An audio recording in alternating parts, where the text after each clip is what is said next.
Salamullah Aleyhanın, xanım Zeynəb Salamullah Aleyhanın, xanım Rüqəyyənin və Əhl-i-Beyt digər qadınlarının naməhrəm kişilərin qarşısında musiqi ilə təbliğ olunmasıdır. Bəziləri fit salır, bəziləri alqışlayır və Əhl-i-Beyt əleyhissalamın qadınları birbaşa təhqirdir.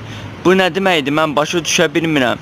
Yəni hadisədən görülüb ki, xanım Zəhranın və yaxud xanım Zeynəbin adı naməhrəm yanında çəkilsin və onu fitlə alqışlasınlar və yaxud da onu fit çalsınlar. Bu düz hərəkət deyil. Bu nə deməkdir? Mən bunu başa düşə bilmirəm. Yəni son zamanlarda sosial şəbəkələrdə belə şeylər trend olub.